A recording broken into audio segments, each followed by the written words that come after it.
Reality hiccuped. That was the only way to describe it.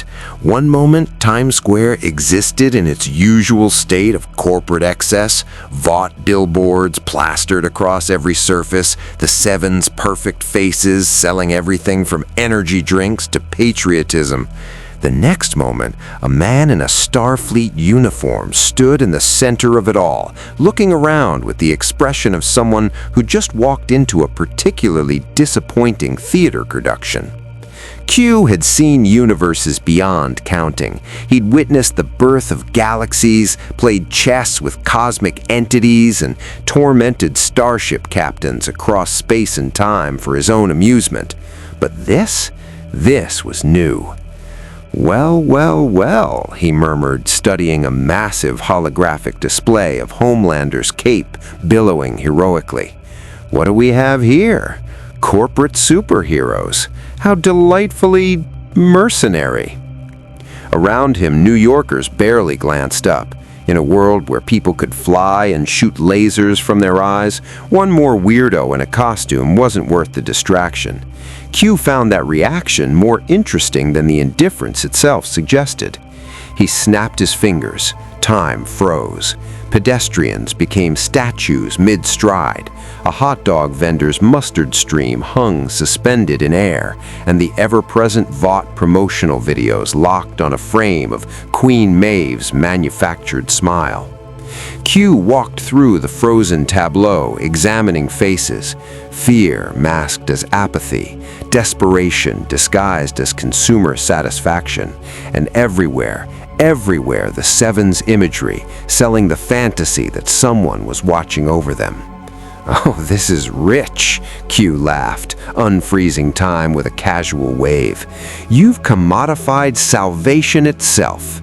Humanity never fails to surprise me with its creative depravity." A massive screen flickered and Homelander's face filled it, promoting Vought life insurance. The slogan promised, "Protection you can trust." Q's eyes narrowed with predatory interest. Something about that smile, that perfect, hollow, manufactured smile, suggested this universe had stories worth investigating. Dark ones, the kind that might actually entertain him for more than a few minutes. He'd come here by accident, a random quantum fluctuation while exploring the multiverse. He could leave just as easily, but Q had learned long ago that the most fascinating experiments were the ones he didn't plan. Let's see what happens when someone with actual power visits a world run by frauds. With a snap of his fingers, Q vanished from Times Square, leaving only a faint shimmer in the air and a confused pigeon that suddenly found itself wearing a tiny Starfleet uniform. The game had begun. The Seven's meeting room, 99 floors above the streets of New York, was designed to project power. Floor-to-ceiling windows overlooked the city like gods surveying their kingdom. The table was imported Italian marble, every chair positioned to reinforce the hierarchy. Homelander stood at the head, mid-rant about market share, when reality shifted. Q appeared sitting in Homelander's chair, feet propped on the marble table, examining his fingernails with theatrical boredom. "Sorry to interrupt," Q said cheerfully, "but I couldn't help noticing you all playing dress-up and pretending to be special. It's adorable, really." The Deep started to speak. Q snapped his fingers, and the Atlantean-themed hero's mouth sealed shut, his eyes bulging in panic. "The adults are talking," Q said dismissively.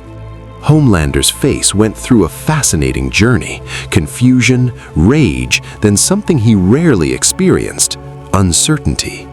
His X-ray vision showed nothing unusual about the intruder. His enhanced hearing detected a heartbeat, breathing, all normal human functions.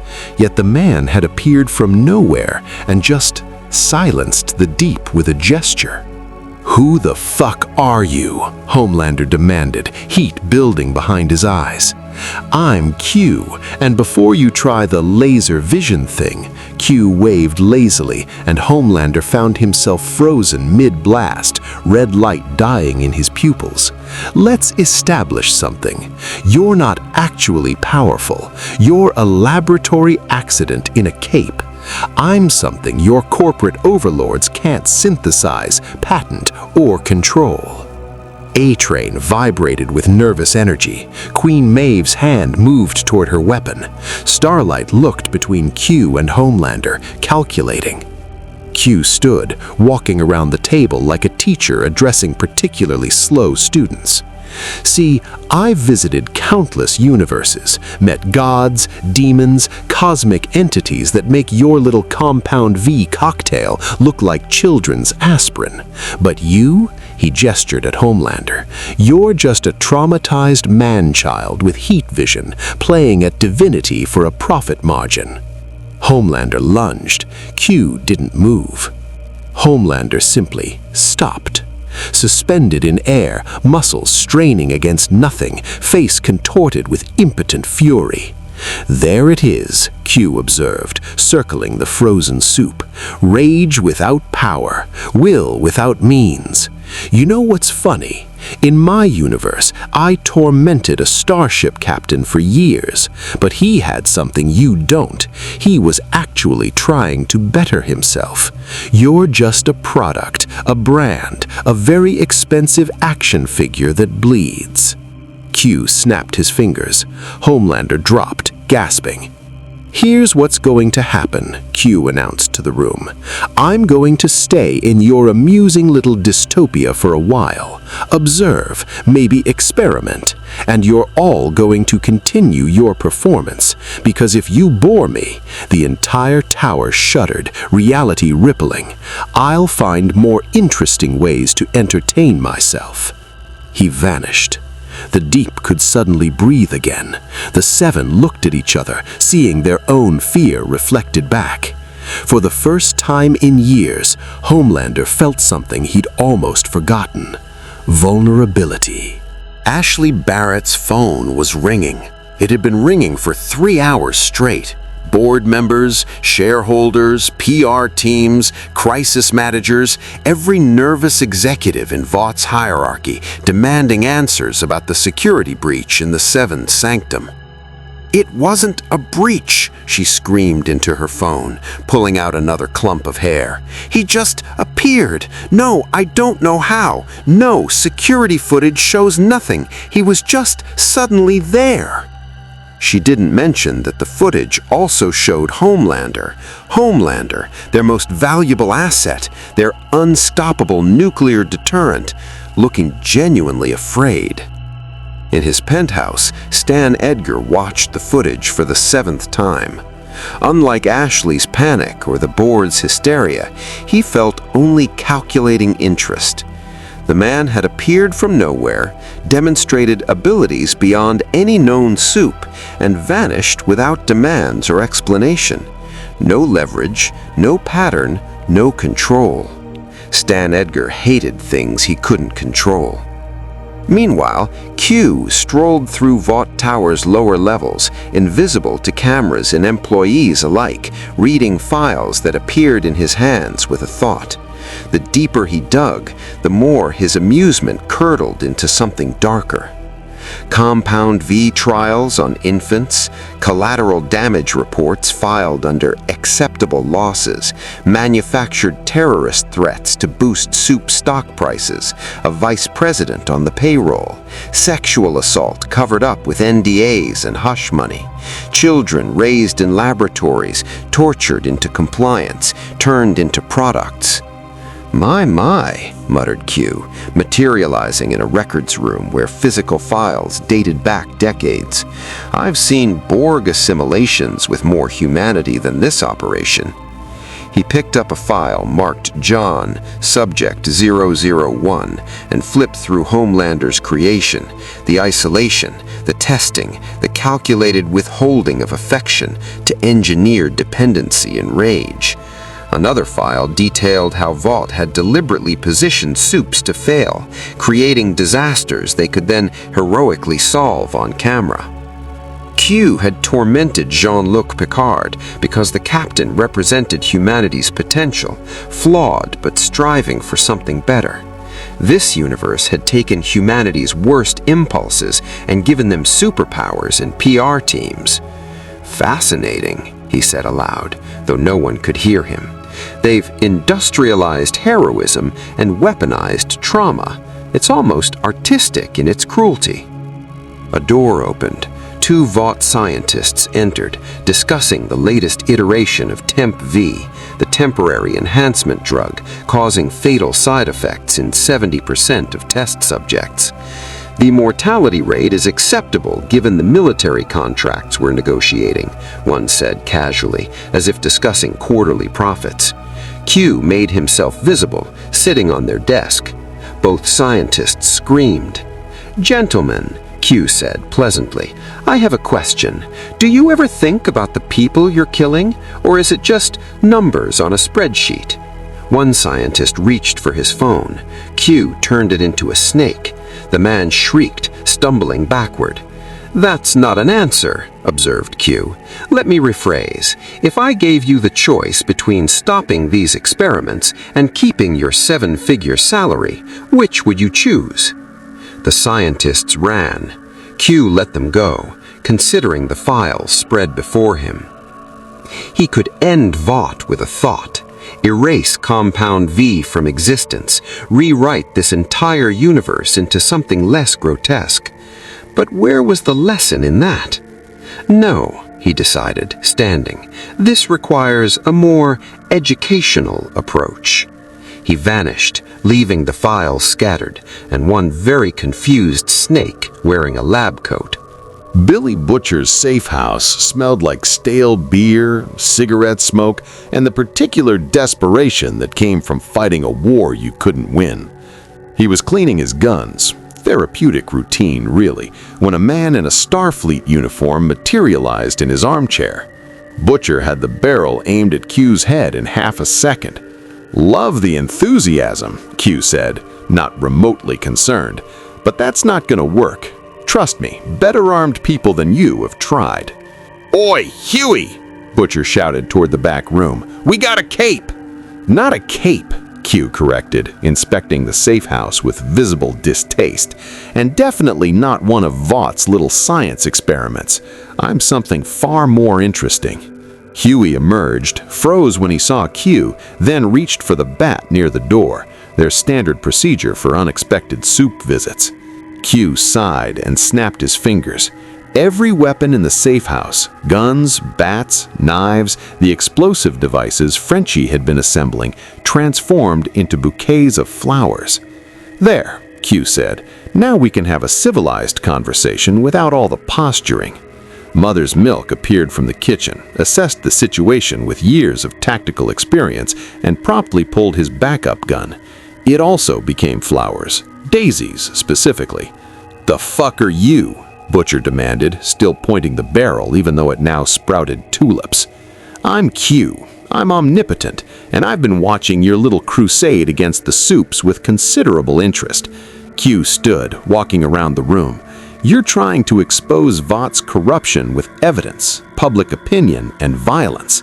It's very human, very futile." "We're doing fine," Huey said defensively. Q laughed, genuinely amused. "Oh, are you? Let's see. You've killed what, half a dozen C-list Supes?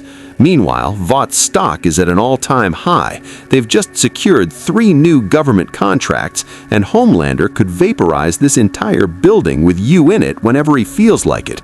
Yes, you're doing wonderfully." Butcher's jaw clenched. "Are you here to help or just take the piss?" "Neither. Both. I haven't decided yet." Q materialized a cup of tea, Earl Grey, hot, and took a sip. "See, I came to this universe by accident, expecting to find it boring, but you people have created something special, a world where the heroes are the villains, where power corrupts absolutely, and where ordinary humans like you are trying to fight gods with crowbars and righteous anger." "What do you want?" MM asked, always the pragmatist. Q's expression shifted, losing its playful edge. "I want to see what happens when someone introduces real consequences into your equation. Vought is operated without check or balance for decades. The Seven are worshipped, heroes are brands, and you," he gestured at the boys, "are insects they haven't bothered to step on yet." "So step on them yourself if you're so fucking powerful," Butcher challenged. "Where's the fun in that?" Q replied. "No, I think I'll do something far more interesting. I'm going to give you a chance, one opportunity to actually hurt Vought. But there's a catch." Huey and MM exchanged glances. Butcher leaned forward. "I'm listening," Butcher said. Q smiled, and it wasn't a comforting expression. "I'm going to show you the truth. Everything Vought has done, every crime, every victim, every buried secret. Then I'll give you the power to expose it all, irrefutably, undeniably, to the entire world." "That's it?" Huey asked suspiciously. "That's it," Q confirmed, "except for one small detail. You'll have to convince me that humanity deserves to know, that they'll actually do something with the information instead of changing the channel and going back to their comfortable lives." He snapped his fingers. The flowers became weapons again. "Think about it," Q said, fading from view. "I'll be watching, and trust me, in this universe, that should terrify you more than Homelander ever could." The boys stood in silence, staring at where Q had been. "Well," Frenchie said, emerging from where he'd been hiding behind the couch, "that was fucking weird, no?" Butcher looked at his restored gun, then at his crew. "Get everyone here. We need to talk about what we just stepped in." Q's experiment began at dawn. Across New York, across America, across the world, people woke to find something impossible. Their phones, televisions, computers, even their smartwatches displayed a single message: the truth about Vought, a Q production. No one could turn it off. No one could look away. The footage began with Compound V's origin, Nazi experiments during World War II, bought and whitewashed by American corporate interests. Then came the babies, hundreds of infants injected without consent, their parents paid off or threatened into silence. The mortality rate, 43%. Vought's control room erupted into chaos. Ashley screamed orders that no one could follow. Every attempt to shut down broadcasts, kill servers, or interrupt signals failed. The footage continued, unstoppable. Q appeared in the control room, invisible to everyone except Stan Edgar, who stood perfectly still at the window. "You see it, don't you, Q?" whispered in Edgar's ear, the Empire crumbling in real time. Edgar didn't flinch. "This accomplishes nothing. People have short memories. We'll rebuild." "Will you?" Q asked, genuinely curious. On screens worldwide, the footage shifted to Homelander's childhood, the isolation chamber, the burning, the clinical discussions of breaking his will.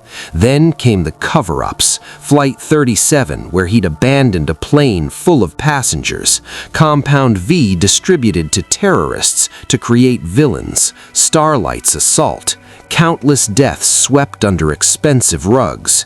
In the safe house, the boys watched in stunned silence. "Holy shit," Huey breathed. "He actually did it!" Butcher's expression was harder to read, something between vindication and horror.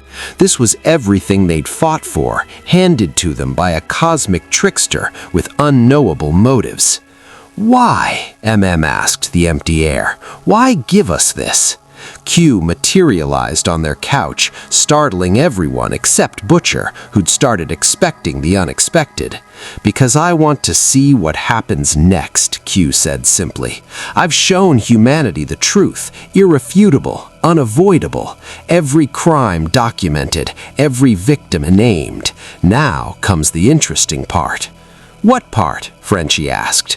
Q's smile was cold. "We find out if they care." Outside, the world watched. Social media exploded. News anchors struggled to maintain composure. Vought's stock began to plummet. Emergency sessions convened in Congress. But in living rooms and bars and offices, something else happened too. People started making excuses. Probably deep fakes, someone posted, already receiving thousands of likes. Even if it's true, we need the soups. Who else will protect us? This is clearly a terrorist attack on American heroes. Q watched the reactions ripple across the globe, his expression shifting from anticipation to something darker, recognition. There it is, humanity's most consistent trait, the ability to ignore inconvenient truths. In Vought Tower, Stan Edgar prepared his response. He'd weathered scandals before. This was just bigger, more expensive, more complicated, but manageable. Q laughed, long, bitter, and genuinely disappointed. "Oh, you magnificent disasters," Q said, to no one in particular. "I give you revelation, and you choose comfortable lies. Perhaps Homelander deserves to rule you after all." The footage continued playing, but across the world, more and more people were changing the channel, closing their browsers, returning to their lives. The truth was out there. The question was whether anyone would actually do something about it. Homelander stood on the roof of Vought Tower, watching the city below descend into chaos, protests, riots, but also, disturbingly, counter-protests. People defending him, defending Vought, even after everything. Q appeared beside him, uninvited as always. "Quite the view," Q observed. Humanity tearing itself apart over whether to believe their own eyes. Predictable, but entertaining. "Fuck off," Homelander said flatly. Now, I thought you'd appreciate this. I've exposed you as exactly what you are, a laboratory-grown psychopath in a cape, and half the country still loves you. That's impressive branding."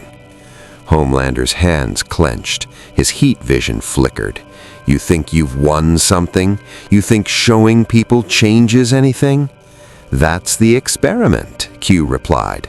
"I gave humanity the truth. Now we see if they're worthy of it." "They're not." Homelander's voice was bitter certainty. "They're fucking insects, weak, pathetic. They need someone to worship, someone to save them from themselves. Take that away, and they'll just find another god, or beg the old one to come back." Q studied him with new interest. "You understand them better than I thought." "I was made for them," Homelander said, "designed to be exactly what they wanted.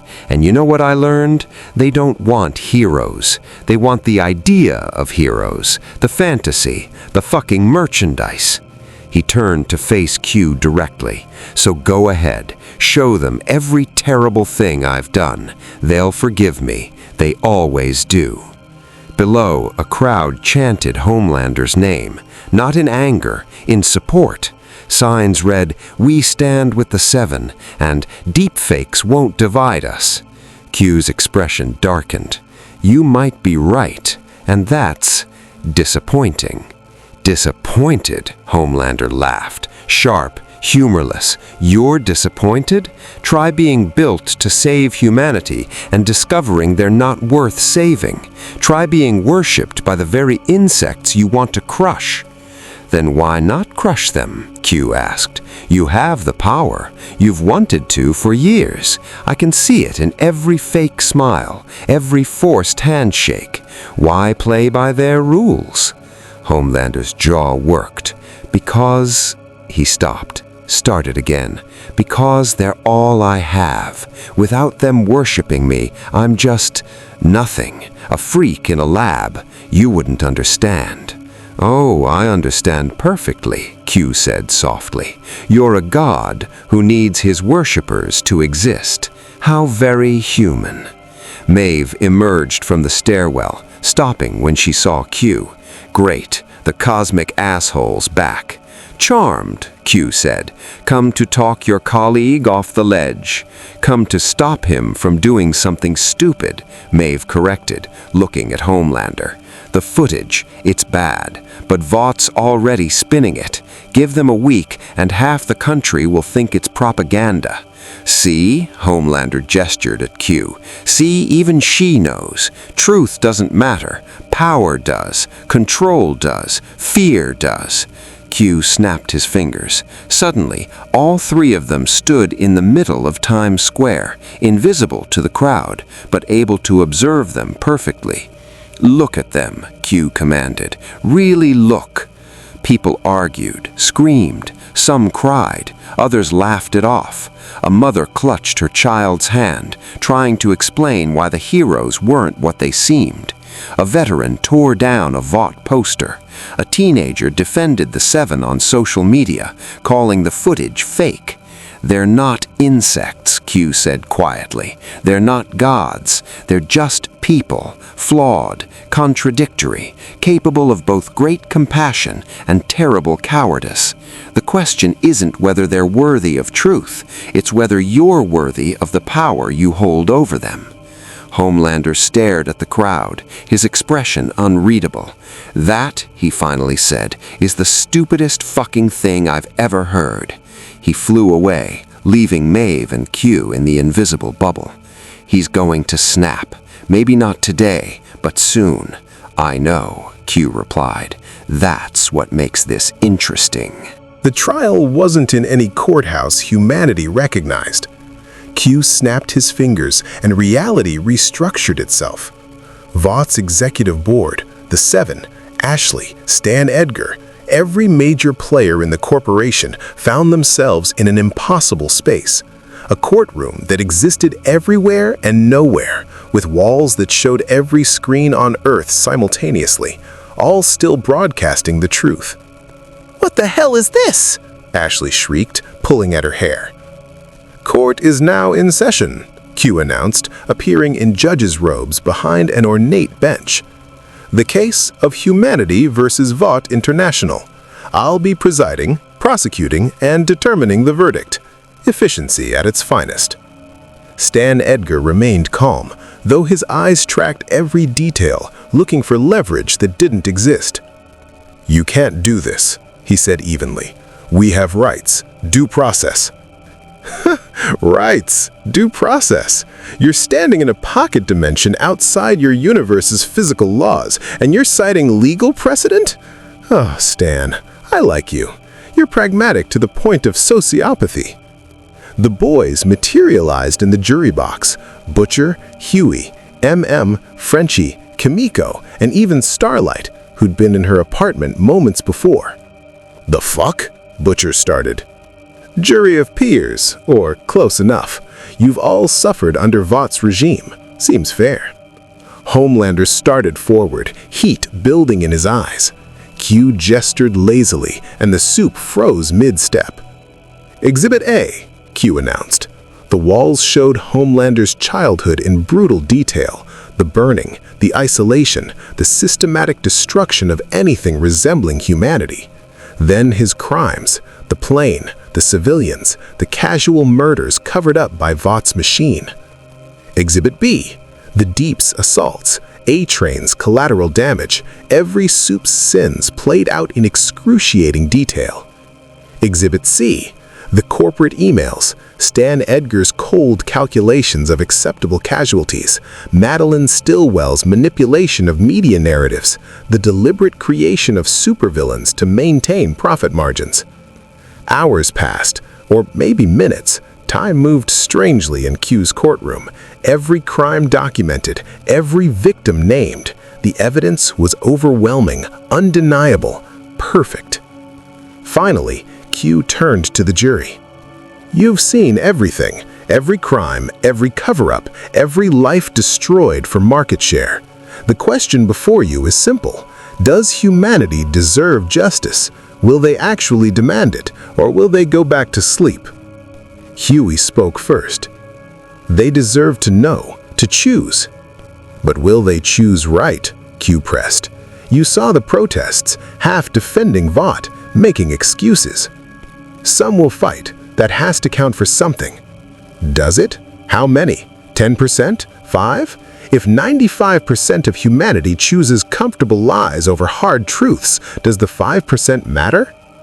Butcher stood, slamming his hands on the jury box. You're asking the wrong fucking question. It's not about whether they deserve justice. It's about whether we give up on them. And I've spent years wanting to, believing they're all complicit, all guilty. He looked at the frozen Vought executives, at Homelanders suspended mid-lunge. But they're not gods. They're products of a system. And yeah, people are weak, stupid, easily manipulated. But they're also the ones who hid me from Vought, who helped Huey after Robin died, who risked everything to get us information. So, you want a verdict? Here it is. Guilty. All of them. But humanity, they get another chance, because that's what people who actually give a shit do. Q studied Butcher for a long moment. Interesting, he said finally. You surprise me, Mr. Butcher. I expected rage and condemnation. Instead, you offer hope. How very unexpected. He snapped his fingers. They were back. Vought executives in their boardroom, the 7 in their tower, the boys in their safe house, as if Q's trial had been a shared hallucination, except everyone remembered it perfectly. But something had changed. Stan Edgar looked at the stock ticker and saw Vought's value in free fall. The footage was still everywhere, uncensored and undeniable. Government subpoenas were arriving by the hundreds, international warrants for arrest, the UN calling emergency sessions. For the first time in his career, Stan Edgar had lost control of the narrative. Options, he demanded of his remaining executives. Silence. No one had answers for omnipotent beings rewriting reality. Meanwhile, Butcher received a phone call from a number that shouldn't exist. Impressive speech, Q's voice said. You actually meant it, the hope part. I didn't think you had it in you. What do you want? Butcher asked tiredly. To offer you a deal, one last one. Q's tone shifted, losing its playfulness. I can make this permanent. The evidence, the exposure, the momentum. I can ensure Vought burns completely. No recovery, no spin, just justice. And the catch? Butcher asked. You have to do something for me first, Q said. Something that will test whether you truly believe what you said in that courtroom. I'm listening. I'm going to give Homelander a choice. Full power, no restrictions, and 1 hour to do whatever he wants, be the god he's always fantasized about being, or surrender, face human justice, prison, accountability. Butcher's blood went cold. That's not a test, that's a massacre. Perhaps, Q agreed, or perhaps he'll surprise us. Either way, you need to be there, to witness, to make sure that if he chooses genocide, someone remembers why humanity still deserved the chance. And if he surrenders, then you ensure he faces real consequences, not Vought's version, real accountability. Can you do that? Can you let him live and face justice instead of putting a bullet in his skull? Butcher was silent for a long moment. You're a right bastard, you know that? I've been called worse by better people, Q replied cheerfully. So, do we have a deal? Before Butcher could answer, Q appeared in the safe house, this time visible to everyone. Actually, let's make this interesting. Everyone gets a vote. Do we give Homelander the choice? See if even someone like him can choose to be better? Or do we just end this now? I erase him from existence. You get your justice, but you never know if he could have changed. Huey spoke first. We can't just execute him. That makes us like them. He's killed hundreds, maybe thousands. How many more die if we give him the chance to choose wrong? MM countered. In my experience, men like him do not change. Frenchie lit a cigarette with shaking hands. Kimiko signed rapidly. Frenchie translated. She says everyone deserves the chance to choose, even monsters. All eyes turned to Butcher. He thought of Rebecca, of every life Homelander had destroyed, of his own crusade for vengeance that had consumed years. Q was offering him everything he'd ever wanted, clean, permanent justice. But he'd meant what he said in the trial about not giving up on people, even people who didn't deserve it. "Give him the choice," Butcher said finally, "but I'm there when you do, and if he chooses wrong," he met Q's eyes, "I'll be the one to stop him." Q's smile was genuinely approving. "Now this," he said, "is going to be fascinating."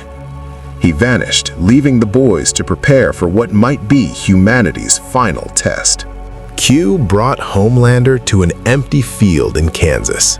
Flat, endless, far from anyone who could be hurt accidentally or deliberately. The boys stood at a distance, protected by Q's power, but able to witness everything. "Here's your choice," Q announced to Homelander. "I'm going to remove every limitation, every pretense. For 1 hour, you can be exactly what you've always wanted to be, a god among insects. No consequences, no Vought handlers, no need to smile for cameras, just raw, absolute power." Homelander's eyes gleamed.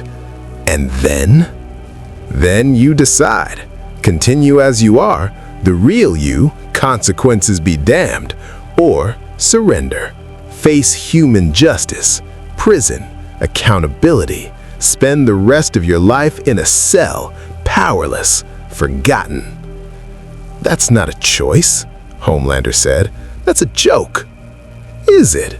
Q asked. "You've spent your entire life wanting to break free. Here's your chance. Show me what you'd really do with absolute freedom." Q snapped his fingers. Reality rippled. Homelander felt it immediately. Every limitation gone. The fear of public opinion, the pretense of heroism, even the tiny voice that occasionally whispered he should try to be better. Gone. He was free. Homelander rose into the air, higher than he'd ever allowed himself. His heat vision lanced out, carving patterns into the earth below. He screamed, rage, joy, release, and the sound shattered windows miles away. "Yes," he breathed. "Yes!" He could feel every heartbeat in the nearest town, could kill them all with a thought, could burn the world and rule the ashes. Everything he'd fantasized about in his penthouse, staring at the mirror, hating the fake smile he had to maintain. Now he could be real. Butcher watched, hand on his gun, useless but familiar. "He's gonna do it. He's gonna choose the massacre."